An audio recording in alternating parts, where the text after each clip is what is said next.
Baik, Assalamualaikum warahmatullahi wabarakatuh.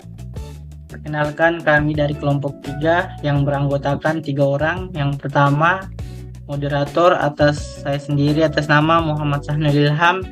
Dan untuk pemateri pertama atas nama Anas Firdaus. Dan untuk pemateri terakhir atas nama Kameria. Di sini kami akan mempresentasikan hasil jawaban dari tugas kami. Langsung saja ke pembahasan materinya. Oke, baik. Terima kasih kepada moderator yang telah memberikan kesempatan. Langsung saja saya masuk ke dalam materinya.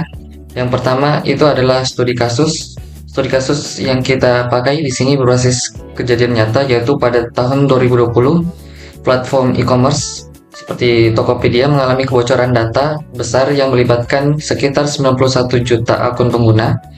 Data yang bocor mencakup informasi seperti email, username, dan data akun lainnya yang kemudian diperjualbelikan di forum online. Nah, dari kasus tersebut, Tokopedia memiliki sistem yang kompleks mencakup sistem login pengguna, database pelanggan, sistem transaksi, dan pembayaran.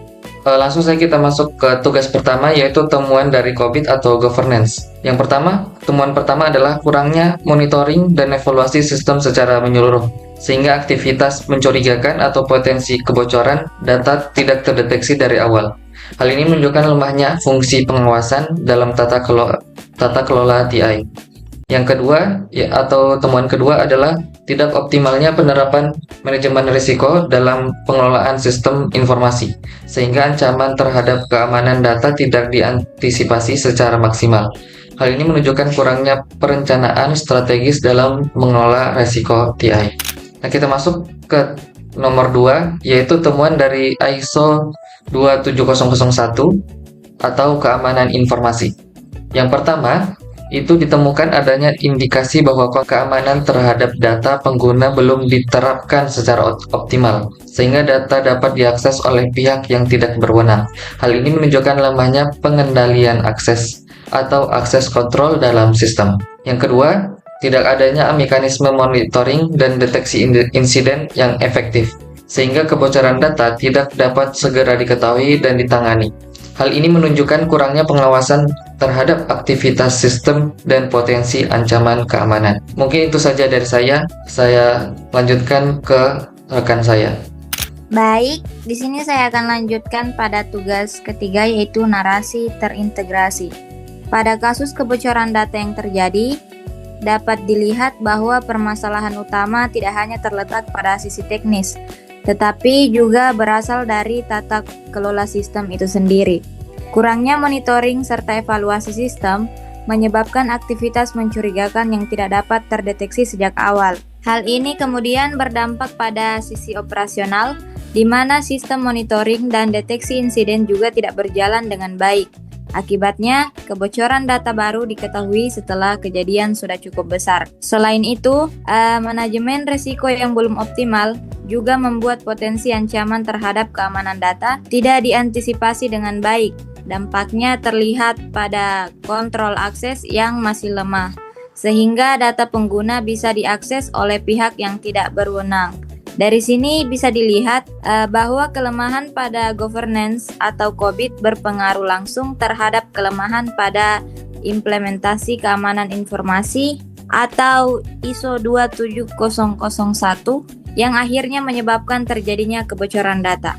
Oke, kita lanjut pada tugas keempat, yaitu rekomendasi terpadu. Yang pertama ada rekomendasi strategis atau COVID. Untuk mengatasi masalah yang ada, organisasi perlu memperbaiki sistem monitoring dan evaluasi agar semua aktivitas dalam sistem bisa terpantau dengan lebih baik.